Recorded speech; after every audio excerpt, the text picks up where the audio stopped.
Igbo bụ Igbo ekene m ọnụ.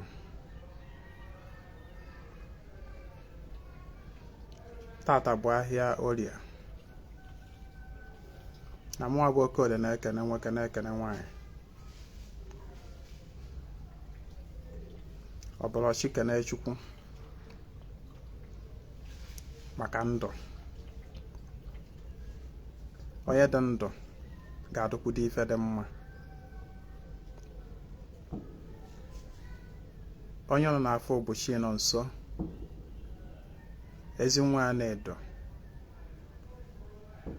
bụ aka ji ọfọ ogwurudu n'ifte Oraifite. Dịka ị na-esonyela anyị n'ozi a, nye aka wee na-agbasa ozi a. O nwere ihe m chọrọ ịgwa my followers.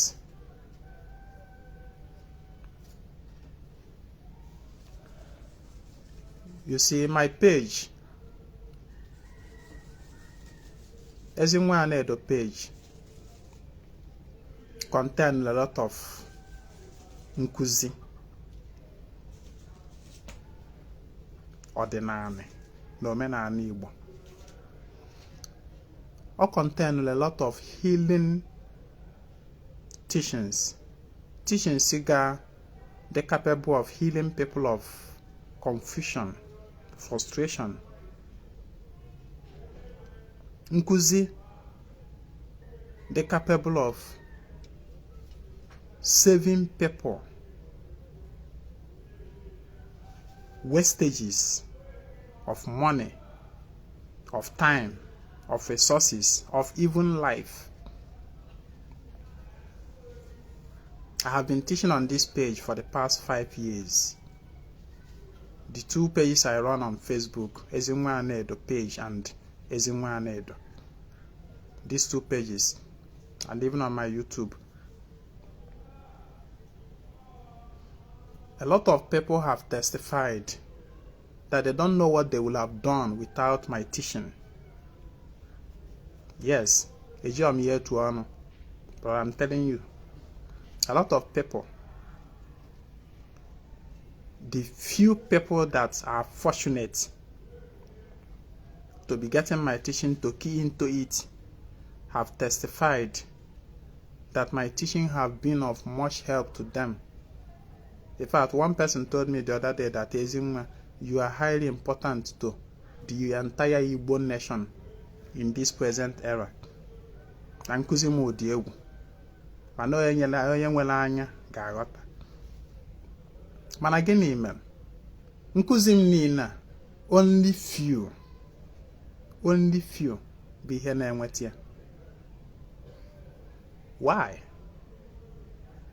Only few. Why is it so? I have few followers. Why is it so?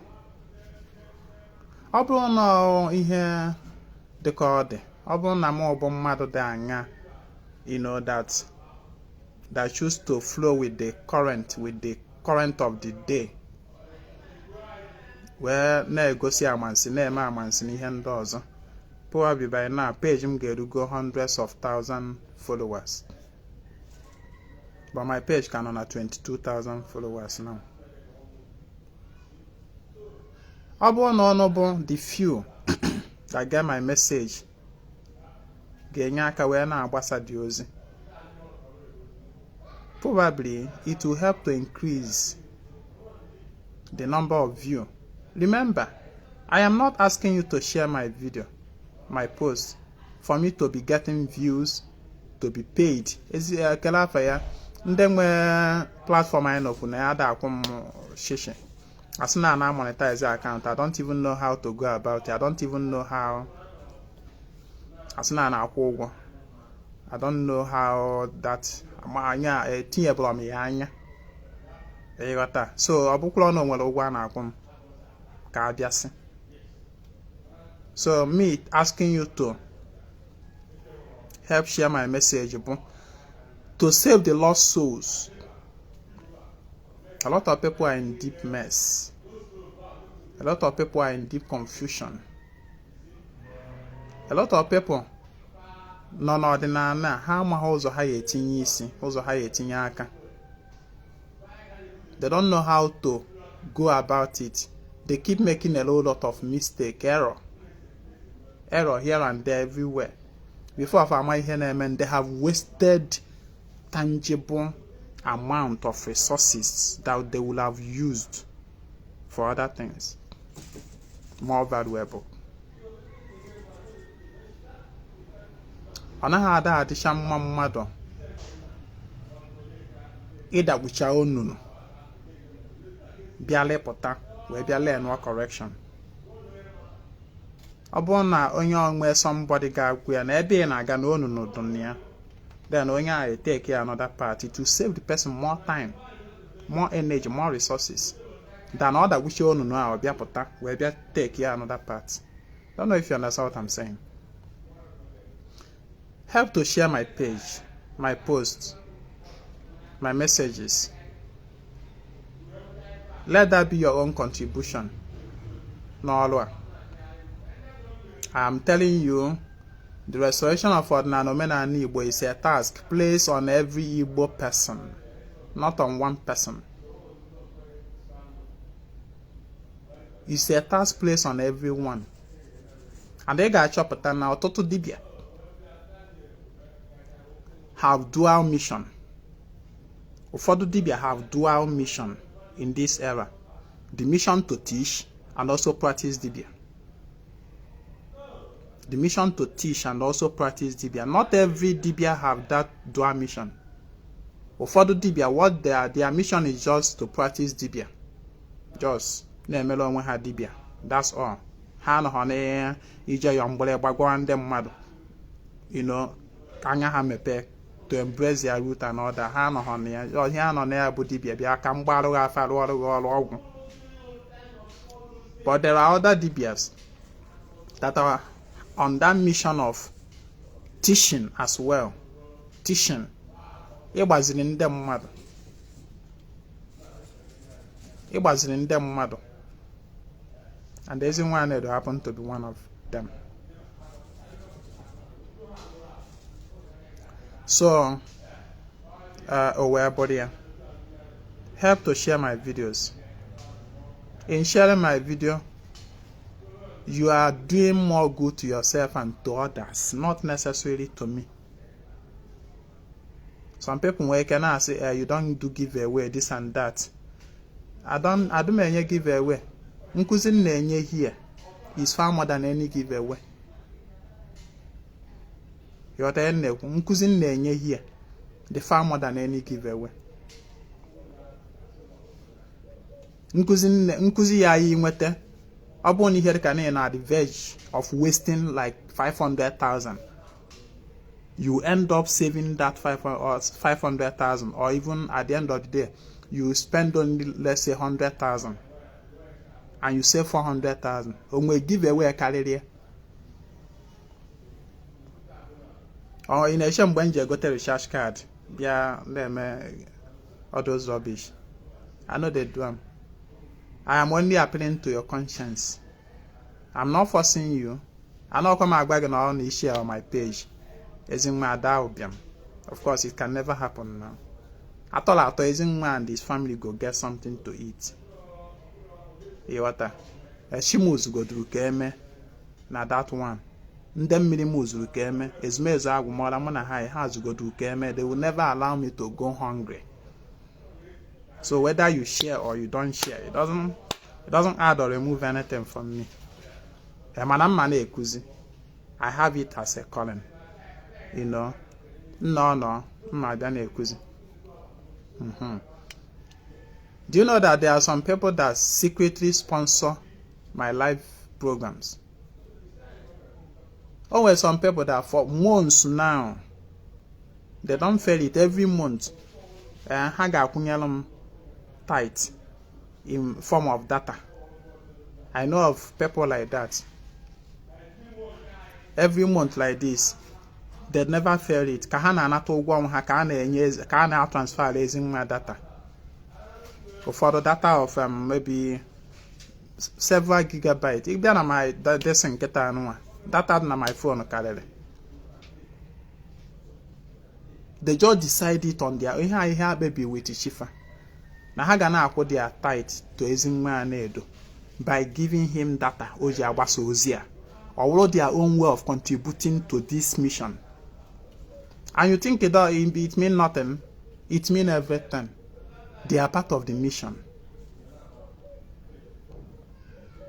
They are part of the mission.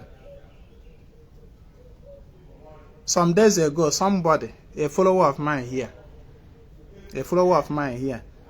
will send 170,000 naira. Or send na 120,000 participation in all my monthly ritual throughout coming year, from January to December. That is 10,000 every month, from January to December. That is 120,000. Then 50,000 near below for my data subscription in Juela Abasozi. My social media, both Facebook and Instagram, YouTube.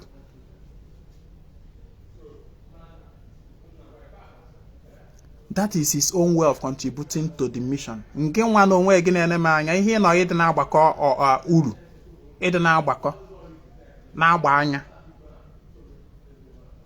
na-agbakọ na-ewepụ. O ji wee bụrụ na ọ na-eme nke eme nke a. O ji wee bụrụ why na ọ naghị agba afọ for free. O ji wee bụrụ why o ji ana ndị mmadụ ego were alụrụ for ọrụ na o kwesịrị ịdị na-alụ ọrụ for free. Why o ji wee bụrụ na ọ na nke a na-eme, why o ji wee bụrụ na nke, why o ji eme salaka every nkwa, why o ji eme monthly ritual, why o ji na-agbakọ sọsọ uru. Ị na-agbakọ not even uru, because ihe na-agbakọ you don't know whether ma o nwekwara uru dị ya ma ọ na onwe ha. Ọ gbara uru agbaghị ọghọm. Ị na ọ dị ya na-agbakọ, ma ị na-agbakọ mgbe ego juru akaụntụ gị, ma ọ bụ mgbe ịsọfụchara mkpa niile dị na ndụ gị. Tupu you can be able to do something. Oh, well, one thing with attitude of gratitude, attitude of giving.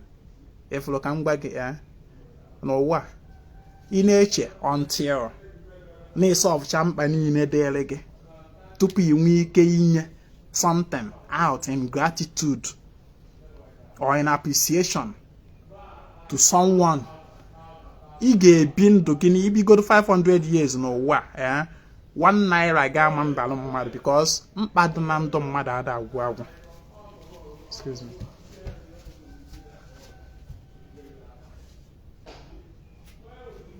Ike dị na nwa, biko ọnụ na-ekwu na atọ na anọ na live video biko.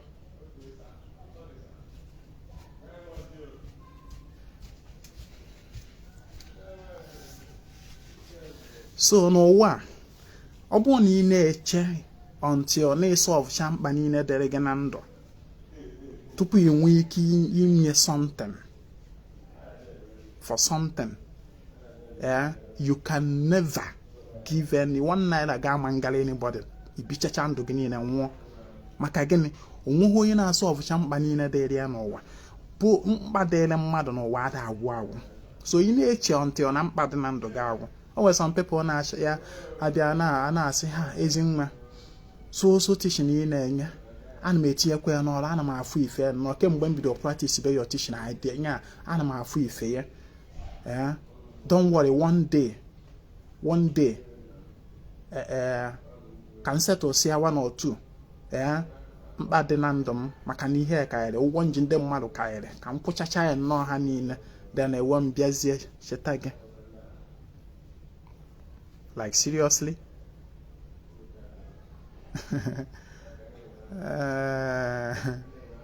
Oh well, like I'm calling no FIFA recently. Sorry, I'll still come to the teaching on you tata. Oh well, a guy, somebody. Go. The guy no na ashat him na nyen so bosemu that na 1 naira ade ho. Na etideti, nwoke etideti. Nsi oke ngban weta na ego ka agba afọ, sị m na nye ejiri ọda ego ya o jighị ego inye m ka mgbagharị ya afa, ka ya mara how bad the situation is. Na ihe niile ya na-eme just kpọchicha nothing. Nwee si oke sendekwa na obele ego ka m wee wele ọjị gọọlụ na agwụ m, mana ị ga-ekpe ha nkwa. just check here now again. Any amount where you go fit afford, send to me. Can we lodge? Go on that one, ni sigi. Money get behind he get meraha. Let alone a mamma's may go on the guy send this. Where we're lodging and my Jokunda Arabinagum. We're Bafia, Bahoku, Wano Hodge. See how no sequel na ihedo to I could you back and on a monomelia. Then you know what happened later on, after some weeks. The guy shot yam, some no will go, he didn't know will go batan. So, I'm not going to sometime or December can I maybe October. In fact, this kind of thing now most often. Yeah, experience I want the DB with people. If you are one that I follow, or you take no to you are ready to say anything. Manamba also me pelu, you forget everything. So when I show where some no will I go hit then na cholo kanya ke will go do ego from me to where you settle what she settle mandi share ma aguma and then million kanka nya me kwalcha zie ndị ahụ abịa mezuo nkwanya kpe na ezumezum na nya na the money bata no amanzuchara ime everything at once na ejikọrọ ibigodo ụzọ settle chachie na ezumezum mmụọsọ ya wee bịazie bịa chukwu ezumezum later on ma ego ọzọ bata see awesome see okay number 1 chetagodu na ego a bata anọ na onwere mmụọ ịbịa tiku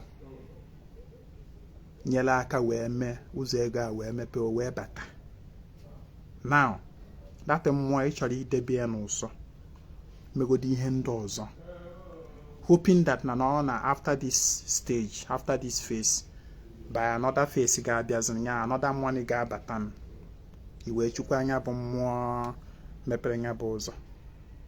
Say you are not thinking wise. I'm not saying dibia kana mo bu dibia. Eyota. Mana somebody that think wise ga-aghọta. Chi ga ahụ, ndị mmiri ga ahụ, ndị isi ahụ, mmụọ ndị ahụ so gị. Where we dey, oge nọ na-acha Ezinwa ọkụ na inbox. Na-asị ya na cha na ego adụlọ nothing. Until Ezinwa wee bịa gba osi ngba bịa ka awarụ ọjị na agwụ. Ego a wee bata. And then you want to sideline the mmụọ and then to do others. What of imechazie ndị a now? Eventually money don't come again for you to now come and say thank you to Monday or Golo. What will you now happen? What will you now do? Oh, we can what a hand what the gravity of a hand now. But this is actually something that happened. Thinking wise. If we have more, if Ọdịnanị ị ga-enwe akọ n'uche na nghọta amamife zuru oke. It is very easy to go to any mmụọ nya mgbe ahụ ji gị n'onu biko mmụọ ha napụta m melu m ebele nke nwe ibe nwa nọ ego batala na kịta mburu ụwa niile abutere gị. Mmụọ ahụ mezielu gị ya ego ahụ bata ibido iweta mgbe aka ya weta calculator ibido punch wa calculator ibido pikowa ibido tụwa logic ibido gbakowa ibido gbakowa mmụọ anụ a why o ji wee bụrụ na mma ewelu eho ego na-edo otu a wee gote ebunu bịa gbuolu why o ji wee bụrụ why can't I just give you only ọjị and you know ibido people wa calculator ịtụwa logic mgbe anyị ma na-ewe logician bido logic. What are you contributing to this mission of restoration? Ke nọ na-agbakọ n'ọyị iworie n'ime ya then ọwụ na ị na-abanye ọdịbịa ọgaranya upe. Let there be something that you are giving to propagate this mission of restoring of Ọdịnanị Omenala Igbo. It is not about ego, achọm ịnụ the lasting relationship nke nwe ibe mmanụ ego na-awụ m nwoke isi ọ dị ịnụ di ya na-awụ m nwaanyị isi. It is not about that. What are you sacrificing? Nke ha aja ya na-achụ. Supporting Ọdịnanị restoration is part of the Aja. Yes, it is part of the Aja. Ever since I, Ezinwa, brought out myself, volunteered na mission ịdị na-ekuzi ndị mma gbasara ọdịnala, and then my own nwere my own brand. Ọ bụrụ na ị na-eso nkuzi m ọfụma, ị ga-aghọta na Ezinwa, my brand, I brought that brand that focuses more on imepega anya ka efu aghụghọ egburu ụmụ Afrịka, ụmụ Igbo na ihe ndị ọzọ. O ji wee bụrụ na Jizọs wụ slave ship eji wee bịa kpụkọ ndị be anyị. O ji wee bụrụ na ịmago ya all those things bụ eziokwu, but far blood the focus of Ezinwa need. O nwere ndị ọwụ their own focus. Ndị ahụ mewe ya mụnwa na-eme m nke m ịghọta.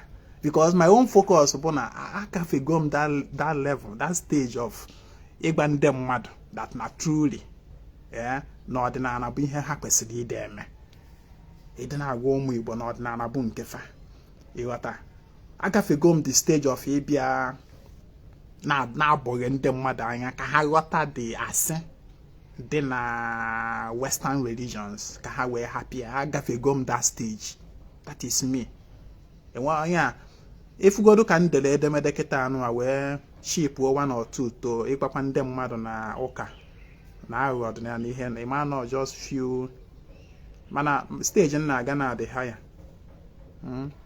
ịghọta. Ekele ọrụ eke. Kemgbe m wepụtara myself for this mission of propagating Ọdịnanị Omenala Igbo, the blessings have been massive from Aja Igbo, from Agwụ Igbo, from mmụọ niile na-emere Igbo ife. Ọkwa ya ịbụrụ an icon in the eyes of entire mmụọ Igbo. That is one thing. Once you volunteer yourself for the propagation of Ọdịnanị Omenala Igbo, you become an icon in the eyes of mmụọ niile, of not just so mmụọ ben na gị na mmụọ ikwu nne gị or mmụọ whatever. You become an icon in the eyes of mmụọ niile. Ihe a kpọrọ Aja Igbo, ihe a mewere Igbo, ihe a bụ ọdịnala Igbo, you become an icon to them. Ị bụrụ an apple of their eyes. Yes. Judge onye ọbụla, whether ma ọ bụ dibịa ma ọ bụ just an ordinary person that propagates Ọdịnanị Omenala Igbo, that nje wee kpọrọ ife na-atụnyere ya ife. Go and ask the person ya agba gị the blessing that have been flowing ever since o bidoro mebie, provided na onye ahụ kwụbara aka ya ọtọ, provided na onye ahụ na-eme ya chaala ọgwụ. Ihe na-echitọrọ ndị mmadụ bụ emekatazi onye eje binyewe aka n'ọgwụ, agwọwa ọgwụ ịghọta, ọgwụ kụziwezie ndị mmadụ n'ọgwụ ka eji ebi ndụ. Ịma na onye ahụ ada ewube ya ana. But once you are doing that propagation, ịghọta, ọ dị ihe na-eme abụrụ pure ọdịnala Igbo, na-abụrụ ọgwụ abụrụ ọdịnala, ọgwụ omenala. Wee bụ na ihe na-ekuzi bụ about ọdị ihe dị adị ka ichigha na ihe ahụ dị adị. Go and ask the person the blessings. Blessing abụrụ ọsụsọ ego.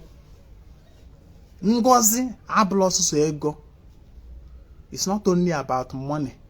Okay, na agbakọ ego na ka onye ọ nwere. The person will tell you a whole lot of blessings that he or she have been getting by that propagation. In many ways.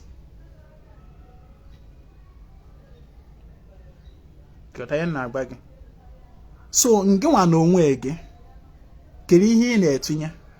What are you giving? What are you contributing? Ka ị nọ na-agba ndị na-eme ya anya? Ị nọ na-apị na-agbakọ na-apịrị ha calculator? o ji wee bụ na fa na-eme wee ka ha wee na-anapụta ndị mmadụ ego, ma o ji wee bụ na onye ọ na Facebook na-ekuzie ka o wee na-adọta ụfọdụ ndị esi na ya bụ content creators. Ọ ihe somebody mepere ọnụ kwuo, Ezinwa na-edo na content creator, not followers ka ị na-achọ. Eziokwu. Did you know how many people I have directed back to Ọdịnanị Omenala Igbo by my teachings? How many thousands? Did you know how much value I have added in the life of people? See, mgbele se na nya si n'enu ọjị wee daa na onwe onye torie nya tobo onwe ya. Onye mere ọ daa okpe n'isi oto onwe ya. Sometimes I blow my own trumpet. Ka m wee jakwashi m ike ka o wee na-eme na-aga n'iru. I must not wait for other people to do that for my shi. M ebugodo ụzọ na-emeri eshi m. M etoshi m. Okeshi ka m nwere. Akọna ọnya na-eme amamife na ihe ndị a niile na-ekuzi. Ngwa sị na mụ content creator na m na-abịa na social media ka m wee na-achọ followers na ihe ndị ọzọ. Kelu onwere ụgwọ a na-akwụ agbago m ọnụ na onweghị ụgwọ ọbụla a na-akwụ m na. It is my resources that I give him. Ngwa nọ n'akụkụ ebe nọ na-agbakọ uru ịgbakọ ha ọghọm. Kpachakwa anya.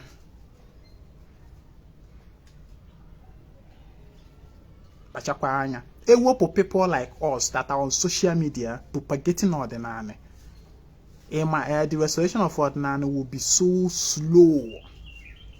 Yeah, maka ọnụ sị nọ ndị dibịa na-anọ na Facebook nọ mfa real dibịa na ndị dibịa nọ na Facebook wụ fake ọkwụ ya na anyị bụ content creators ọkwụ ya na anyị bịara ka anyị chọrọ followers na anyị na-edesive ndị mmadụ ọkwa ife unu kwuru mana m na-agba gị na ọ bụrụ na ọlụ a beru sọsọ n'aka ndị ahụ ọnụ sị nọ mfa real dibịa na-ama happy for himself nọ n'ime ọfịa ọ bụrụ na ọlụ a beru sọsọ naanị fa. The progress we have made within a space of 5 years, they themselves cannot make it in 100 years. O kwesịrị ịnọ ọnụ like this. Anyị nwanwu ndị dibịa nọ na social media na-eyuze internet, na-eyuze akụrụngwa nwa onye ọcha wee na-akpọchi atakwa ndị be anyị ịnọkọta otu anụ you thank us. Especially we, some of us, the dibia that have dedicated ourselves to it.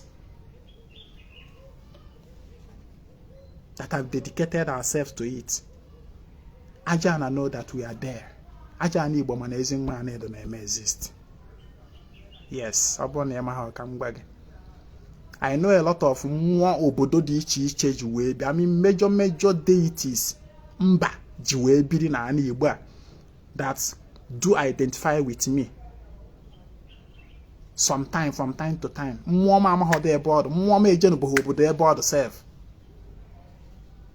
Anọketa otu anụ nke ọ awakasịrị bịa. Obidozi kọwawa onwe ya na-esi obodo dị otu a wee bịa.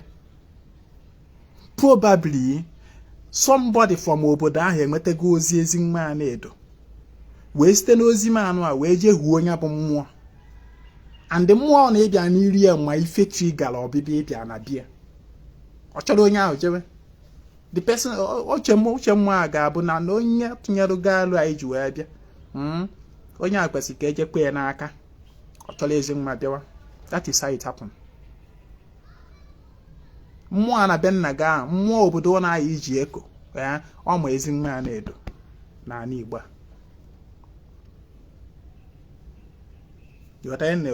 It is human beings that have heart of stone. They don't appreciate. Mana mmụọ appreciates. They don't forget. Jụọ onwe gị, what are you contributing in this mission? Oge ọ na complain ife na-eme ada aga. Ị chọrọ mgbe ego juru gị akpa tupu ibido contribute be ego a ama nju gị akpa. It will not come. ị na-achọ dibịa agbara ya afa ka agba nọ ndị mmiri na-eme nọ ịmahụ na-eji aja were achụgbu ajọ anya ajọ chi eji aja were achụgbu ajọ energy. Ịma na enyemaka inyere somebody bụ a missionary in this Ọdịnanị restoration, somebody that propagates it. Enyemaka inyere onye ahụ in support of ọrụ ya ahụ nwere ike ibupụrụ gị uke ga-abịa tie gị otu anụnwa buru millions of naira from you just by you supporting even recharge card. Onye dị otu a na-enye recharge ya ka iwe na-agbasa ozi ya ka ọ na-agafe. That simple act nwere ike ibupụrụ gị uke ga-abịa ya ohi tie gị like this, ọ dịka business ga-aye collapse just by that simple aja. A na-agwa ọnụ chọba aja na-eche na aja ụsụsọ ịkpakọ ibu jee tụnye na mmiri, ịkpakọ nke anụ abụpụọ n'ezi, igburu mmụọ efi, gbuo ịnyịnya, gbuo nkịta, gbuo ewu, gbuo ebunu, unu eche na ọsụsọ ya bụ aja. Ekenekwa ya m ọnụ ka m kwuo obere okwu gbasara the topic nji wee bịa taata anụ wee kwuru maka aja ụmụaka, attracting blessings through aja ụmụaka. Onyawo nkuzi nji wee bịa taata. Ụmụaka dịka isi wee ma bụ ịmago new souls that are coming to life either for the first time or in repetition. Ụmụaka na-ebu ọtụtụ ngozi, obi ha dị ọcha, fawa ụmụ aja ana. Igbo ji wee sị na aja ana afụla nsị nwa n'ọwa ajọ ana. Ịghọta na ụmụaka bụ ụmụ aja ana. Fana aja ana dị na mma, fana chi ha dị na mma, fana mmụọ dị na mma, mmụọ kafa bụ. They are just coming newly. Ụmụaka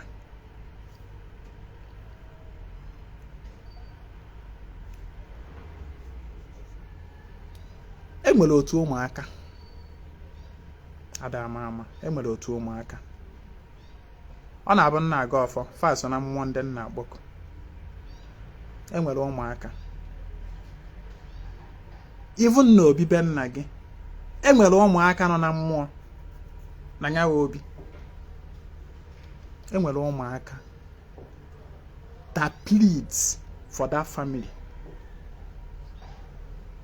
or against that family ma ọ bụ na mgburu nya mekọtagoro alụ wee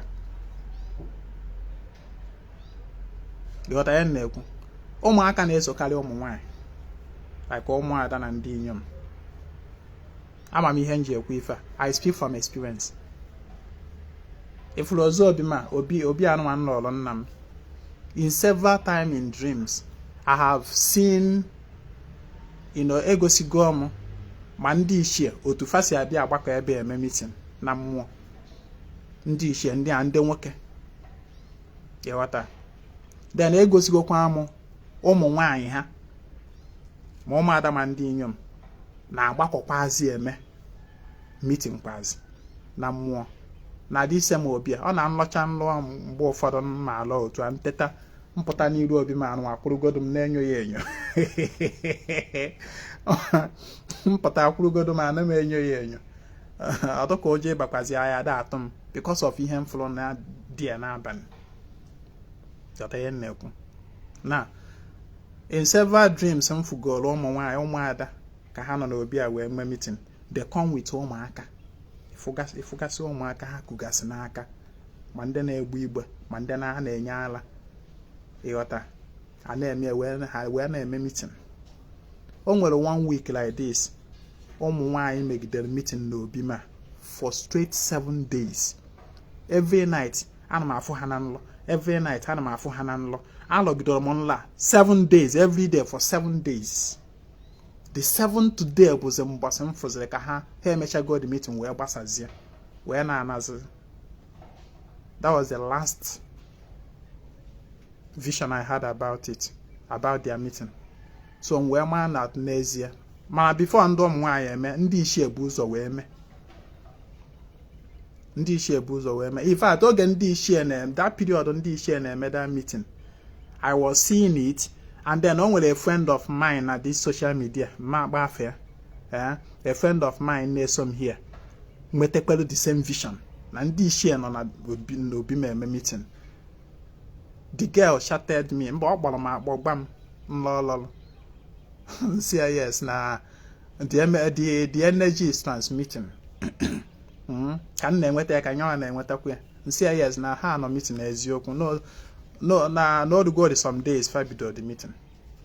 Ndị ichie mecha then ọzọ sụkwazi m follow up ụmụ nwaanyị fa bidokwa nke fa. Ịghọta ya na-ekwu. And ụmụ nwaanyị, something unique about them bụ the calmness and their care over their ụmụaka ha na-akpọ abịa. Nwanne ife na-eme na mmụọ. Ife na-eme na that is why asị gị jee dozie obi be nna gị. Enwe reason for that. Jee lụọ ọrụ ndị ichie obi. Enwe reason for that. Maka na obi ahụ ị ga-alụlụ ndị ichie bụ gbata nzute ma ndị ichie nọ na mmụọ ma ndị ichie nọ na mmadụ. Ma mmụọ ma mmadụ. Ọ gbata nzute ebe a na-anọ wele eme meeting. Ife ndị ichie ji asị uje rụọ ọrụ for obi ahụ bụ ka ha nwee a gathering place. Maka ebe a ka ha nọ wele atụ alụ ife na-eme na mmụọ na nya family. Ọ n'ikpeazụ a ka m bịa aghọtawa the reason ndị ichie ji welu folu ntutu taa sị na mma arụchagodoro ha obi a tupu m continue my main house building. Njụ fanwajụ until I succumb to them wee bịa lụọ dị obi. Today now ọnyịnya ọzọ gbata nzute ebe fa na-anọzi agada wele eme ihe. Ịghọta ihe na-ekwu. So a na-enwe ụmụaka ọra. Ana m akpọ ha Ezinwa akpọrọ fa ụmụaka ọra. Ụmụaka ọra ahụ bụ ụmụaka nọ n'obi, within the obi. Enwere ike ịkpọ ụmụaka nọ n'elu ala mana ha nọ na mmụọ. Ịghọta ihe na-ekwu. Then a na-enwekwazi ndị na-anọ na mmiri. Ndị na-anọ na mmiri maka na mmadụ ndị ahụ nọ na mmiri ya anọkọtazi ohe si na mmiri wee bịa ụwa mụọ fa. Asị na onye a si na mmiri bịa ụwa. Ndị ahụ nọ n'obi nọ n'enu ana bụ ndị si n'enu ana. Asị na nwa si n'obi wee bịa ụwa. Na-aghọta ihe na-ekwu na a na-enwe ụmụaka na mmụọ. And ụmụaka na-ebu ngọzi. Ụmụaka na-ebu ngọzi. Ngọzi dị egwu. Ngọzi dị egwu. Especially ụmụaka batala ebe dofọlọfa ahụ. Ebe anabatara ha ọfụma. Ha na-ebu ọtụtụ ngọzi. Ụmụaka bụ ngọzi. For example, ụmụ ejima ma kemgbe amụlụfa. A entirely new chapter of Ezinwa was opened. To be frank with you, ụmụ ejima ma kemgbe amụlụ ha. Ọkwa ngọzi, otu a ka ngọzi si abịa left and right. Ọ dịka asị na Ezinwa I obtained things effortlessly. Enwere m ike iji ọjị nkịta otu anụ a gwa mmụọ na ihe dị otu anụ a ka m chọrọ awa m ọjị anụ a wepụ ife ọmụma ihe na-emere ihe ahụ kwuru abịa wee megwu ozugbo. Their radiation so n'ihe bịa wee bịa couple with other things. You got that? Because Ezinwa is on continuous motion, training himself, advancing himself. And that balance, the level of your consciousness determines the consciousness of the children you attract to yourself. The level of your spiritual consciousness will determine the level of spiritual consciousness of the children you attract to yourself.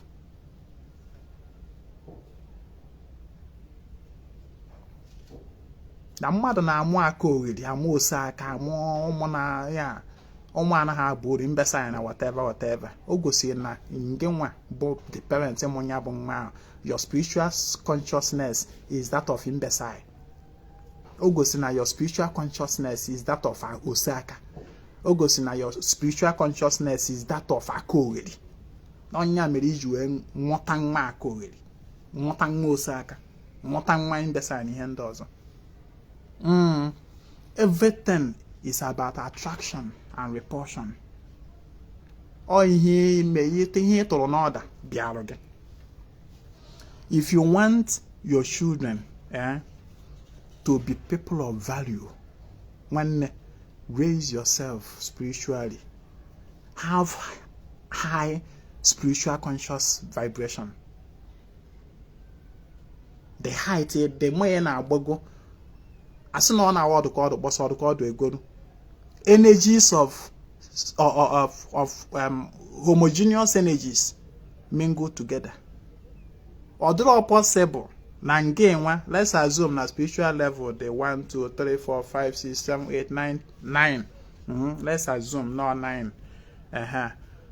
Although possible na ngewa parents ga no na level 7 or 8 or 9. Iwe je mụta nwa no na level 1 or 2. Although possible. You know possible.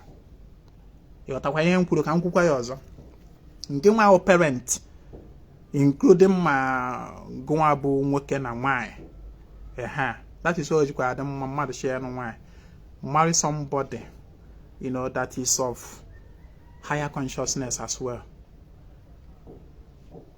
so that you can work together.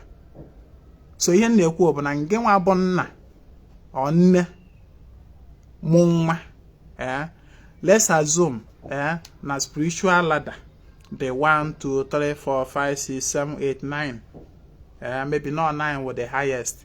O wee bụ na nke nwa na-egbagido na mbọ gafee level 1, gafee level 2, gafee level 3, by level 4, by level 5, by level 6, by level 7.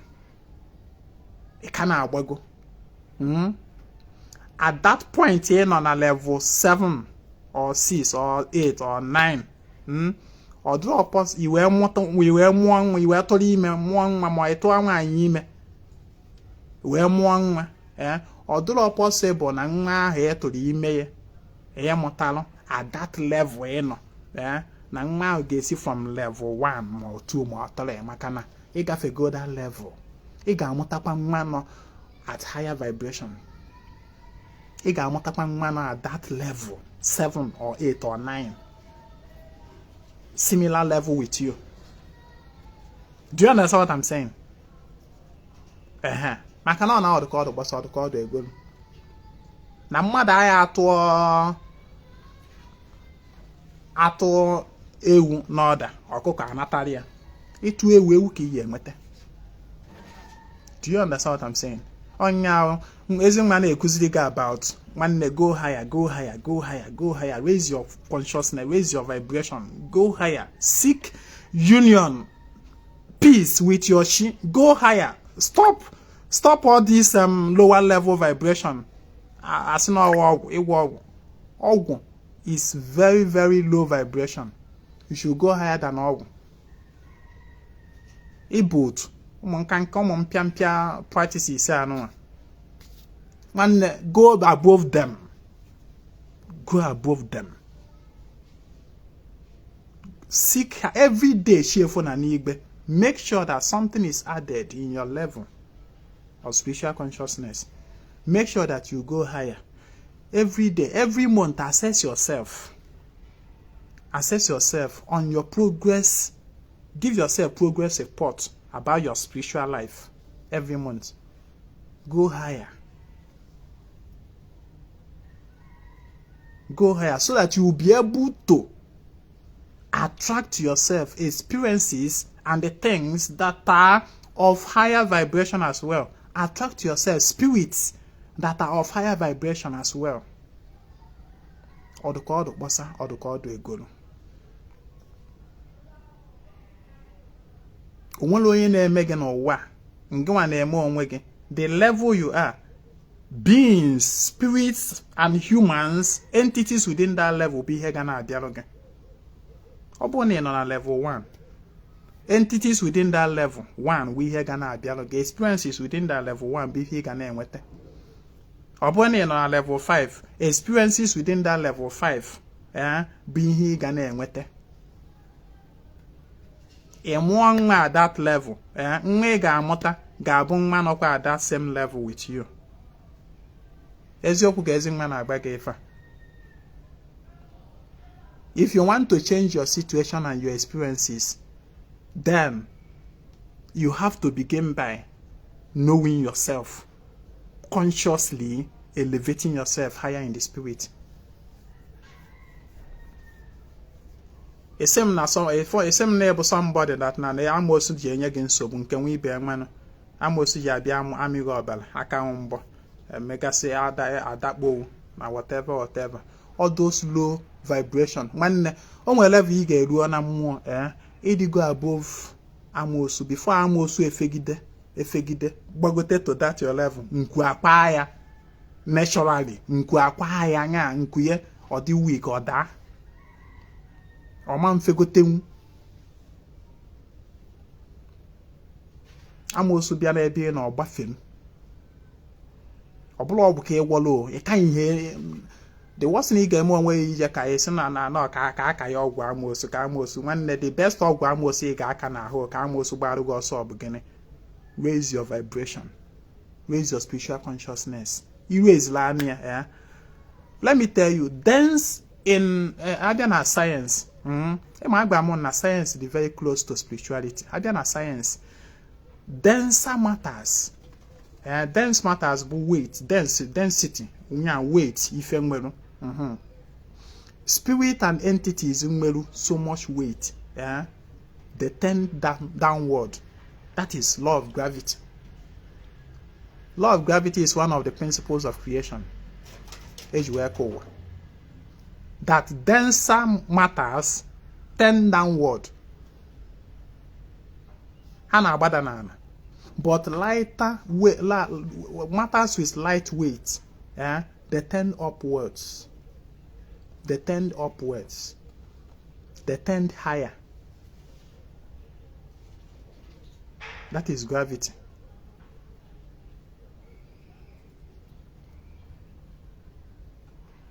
So, ọ bụrụ na amosu na-ata gị, amosu nwere dense consciousness matter, or dense matter ka ọ bụ.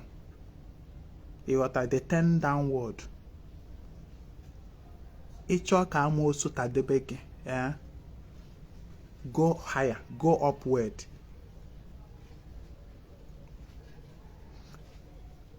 What makes something dense? Dealing with matters within the lower level. Dealing with matters within lower level makes something dense. Everything what you are doing is about ifana afwanya. It's about you live by ogu. You live by, you live by echichegi. Everything is about only things that bother within the lower existence.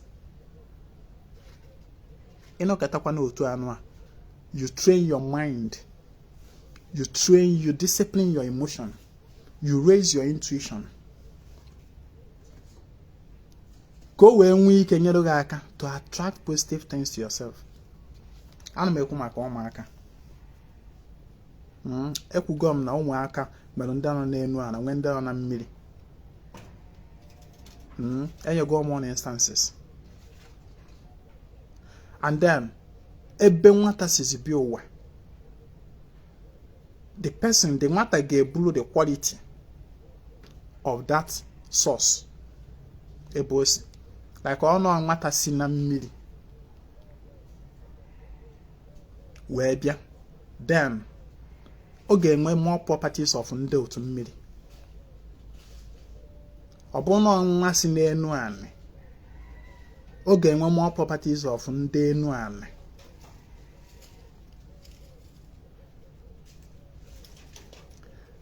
Then ana m ekwu okwu gbasara how to attract blessings through Aja Ụmụaka. Ekwuru m na ụmụaka na-ebu ngọzi were abịa.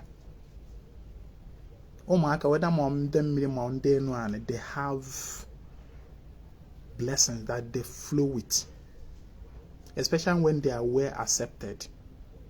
Mana ihe na-ekuzi kita ata anụnwa bụ making friends with those ụmụaka in their domain.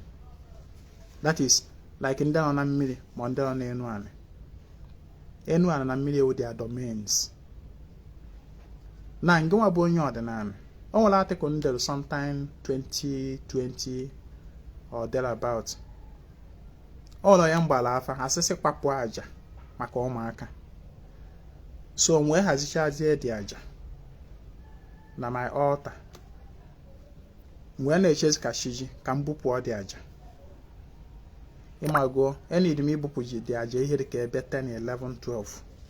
So akpachago m dị aja ebe 7, 8. N'ozie na-eche ka shiji ka m wee bupụ ya maka ndị mmadụ nọgasị n'ezi. Need somebody ga-ahara asị m. So ka nọzi na-eche ka oge ruo ka mbupụ ọ dị aja ndị na otu alala ụla. Mwee fụ ka ụmụaka juru na my room. Ụmụaka akwa ha na-egwu egwu na-agbagharịsị inside my room. Maka ọ na my room ka my altar nọ na my room ka nọ wee kwa dị aja that day. So akpacha na m ya dewezie na-echezi ka oge ruo ka mbupụ ya. O wee hụ na ụmụaka m kpọrọ okwu wee kwa dị aja abịa narị na my room. Nlọ aka nlọchara ozugbo sapa anya ọ bụrụ na nlọ nsị gịnị na my room a. Wee buru dị aja ozugbo bupụ ọlụfa n'ezi ebe o kwesịrị ịdị. Ghọta ya na-ekwu. So ihe awa ụmụaka enu anị ka mkparị ya bụ aja. Ọ ndị enu anị ka mkparị ya n'isi dị lady. Ọkwa ndị a na-eme ebujekwa na mmiri. Do you understand? Ihe na-agwa gị taata anụ abụọ. And after ka nchụchara data aja, bịazienụ fụlụ ngọzi, bịazienụ fụlụ open doors in the life of that lady. She was just so lucky, favored by those children. Ka ha na-eri na nyawa aja ka ha na-ekpere ya ekpere. Do you understand? That is what happened. Maka na olili ife nwata ji nwata ụgwọ amara. So ngwa onye omenani, especially in this our era, all one that now a lot of us have fallen short. A lot of us have attracted judgment of ụmụaka upon ourselves by way of abortion, directly or indirectly. Mbologe, you need to come na agwa gị ya agwa. Mbologe, you should befriend ụmụaka nọ na mmụọ, and even ụmụaka nọkwa na mmadụ. That is why if Aja Saraka na-emewe every nkwa nwanne, a lot of blessing flow from it. Ọ Saraka na-eme ma biscuit ma nni esiri ma mmanya ma everything kesia ya ụmụaka. Ngozi na-esi na ya na-adị too much.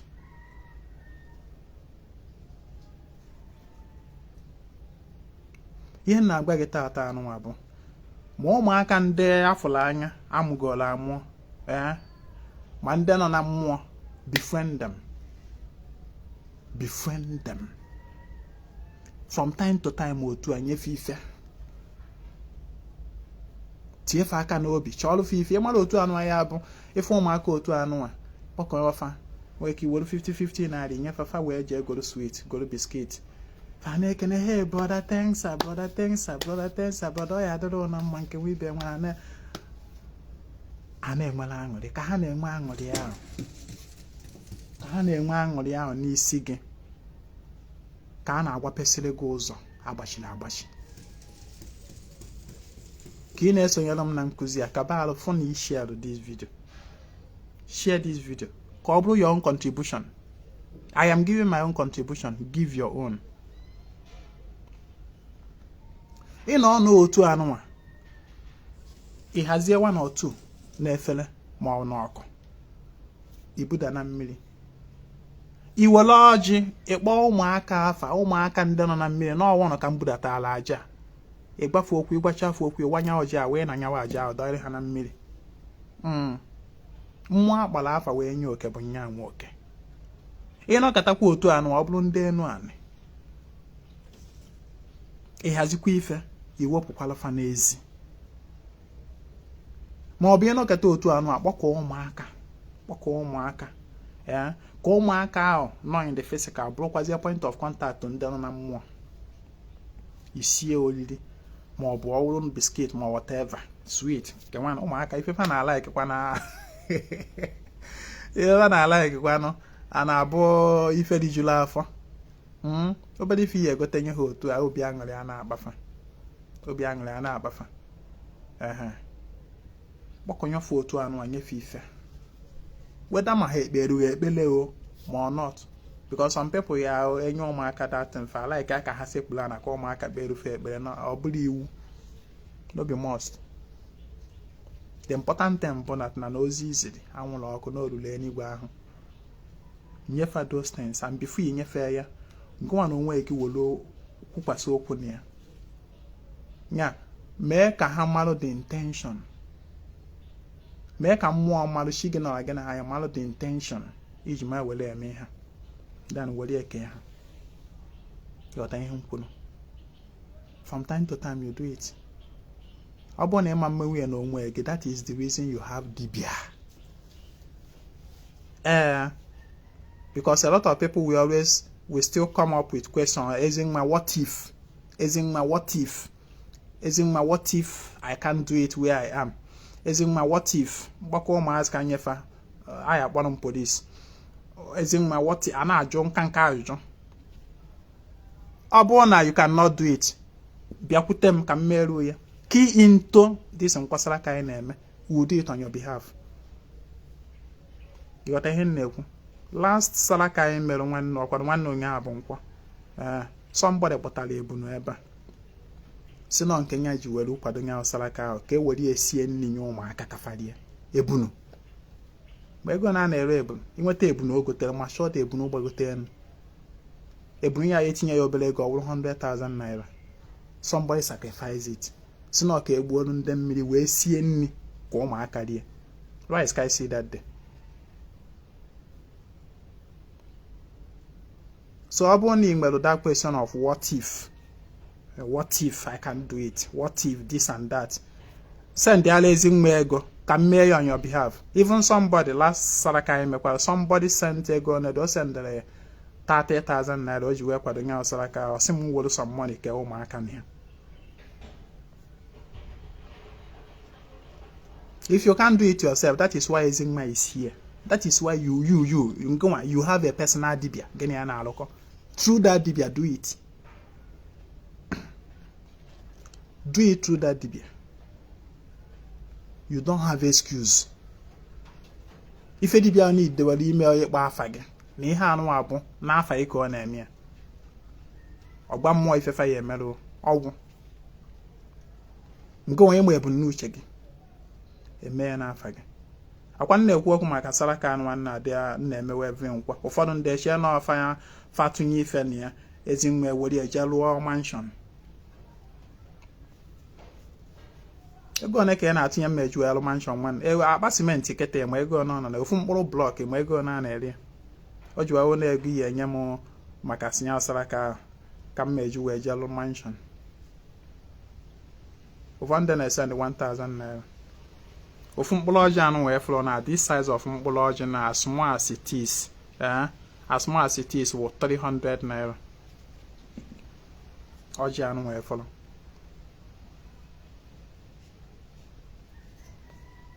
So mwepụ 300 naira plus nkwụ ọkụ. One bottle nkwụ ọkụ ma ego na-eri. And then other things. Then biscuit. And ego anyị na-esend ego na-efọrọ na ozudulu ezu sef nwere ihe na-esi amanyekwa aka na akpa nwere ego gbachie ka m wee mee ya because I know the blessing I receive from it.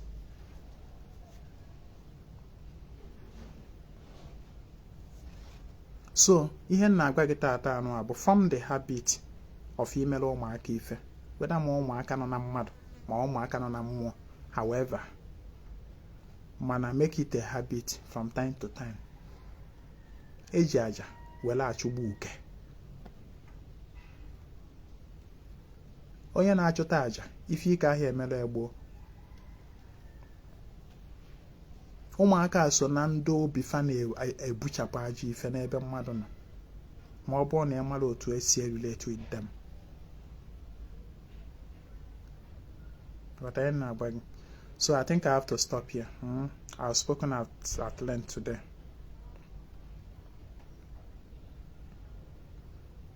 Gera Ijoma, I'm coming to see you, my spiritual tribe man. But no way that much, man. Then when people tell me, Ezinwa, I must come and see you, Ezinwa, I'm coming to see you, Ezinwa. Ichenu nwere ihe ọzọ onye ọ na-abịa ọkwa ịbịa gba afa o. Ezinwa gba afa, Ezinwa bịa na-elere m ife, Ezinwa chekiere m ife. Ọkwa ka ọ ji abịa asị m na ọ ya abịa fụ m. Ezinwa, I must come and see you. Ichenu nwere ihe ọzọ o ji abịa ọkwa ọbịa ọsị Ezinwa gbara m afa. That is why I don't really feel excited when people tell me I must come and see you. When nkuzi menye otu anu onye ahụ feel so much impressed and excited by the nkuzi. Ọ na-asị m ma bịa irefu onye a, ma bịa irefu gị Ezinwa. Iche na onwe ihe ọzọ na-abịa ọkwa ịbịa gba afa. Afa ndị ọgbakọta gol kemgbe. Kere isi ọkọtara na ya. Ọ ka na-agbaliri. So come on na ịgba afa adịlọ mma. Mana ị na-ediri with Ezinwa na-edo. Wee bụ na your focus bụ gbaa afa na n'ife cheki ife gbaa afa. Mfuwe nchalụ gị. I'll just shift you aside now, girl, because you know that we share my of course it's not about that money. If you are always requesting for afa, it shows me that you are not growing in the spirit. You're not hated. If you are always going to dibia requesting dibia ba afa bo go se na kabotata ni fe gbasari ọdịnanị omenala Igbo. And actually and I must not remain in that ground level with you. I keep going higher. What I know. I saw can get a season my barrel and out to a quam. Manana my bag that na it blows in every time. Every time. Kagunazing my banner. Bafa. K shot amazing ma. Bafa. Keep one amazing man a phone. Bafa. Hey, I have to stop here. Please, my name is Ezinwa, and I come for a total restoration of Ọdịnanị. But try to share it. Thank you very much. Agazia.